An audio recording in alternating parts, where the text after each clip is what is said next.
ناظرین، اس وقت بہت ہی افسوسناک خبر میں آپ سے شیئر جا رہا ہوں، اور یہ کہیں نہ کہیں ہمارے لیے بہت ہی بڑا پیغام بھی ہے کہ داعیے اسلام حضرت مولانا محمد کلیم صدیقی صاحب کے گرفتار ہونے کی خبر ہے۔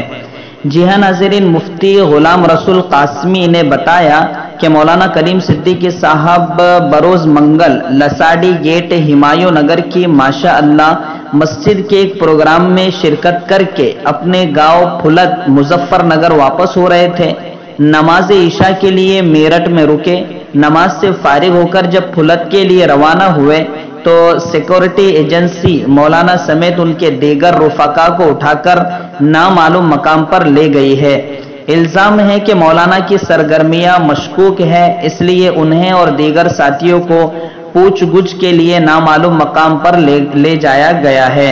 میرٹھ سے مولانا کا گاؤں پھلت جو کہ مظفر نگر ضلع میں پڑتا ہے تقریباً 45 منٹ پر واقع ہے۔ جب 4-5 گھنٹے گزر گئے تو رشتہ دار اور محبین نے فون سے رابطہ کرنے کی کوشش کی تو پتہ چلا کہ تمام ساتھیوں کا فون بند ہے، جس سے پریشانی میں مزید اضافہ ہو گیا۔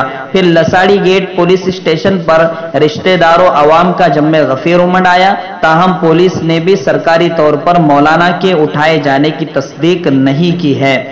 لیکن ناظرین، یہ بات تو طے ہے کہ انہیں یہ کہہ کر لے جایا گیا ہے کہ ان سے کچھ معلوم کرنا ہے، تو ظاہر سی بات ہے بھلے ہی پولیس نے ابھی تک تصدیق نہ کی ہو لیکن معاملہ گڑبڑ والا ہے، یہ واضح طور پر یہ مولانا مفتی غلام رسول بتا رہے ہیں۔ ناظرین، ہمارے لیے کہیں نہ کہیں یہ ڈر اور خطرہ تھا، اور میرے ذہن میں تو یہ بات ضرور گزری تھی کہ مولانا کلیم صدیقی دامت برکاتہم العالیہ کو اللہ نہ کرے آگے چل کر گرفتار کیا جا سکتا ہے، اور یہ وہی خدشہ اب سامنے آ رہا ہے۔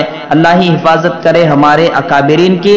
اس وقت تمام مسلمانوں کو واقع میں متحد ہونے کی ضرورت ہے، اپنے تمام اختلاف کو بالائے طاق رکھ کر پیٹھ کے پیچھے ڈال کر ایک رسول اور ایک خدا کے پلیٹ فارم پر جمع ہونے کی ضرورت ہے، اور اپنے نفسیات کو توڑ کر آگے بڑھنے کی ضرورت ہے۔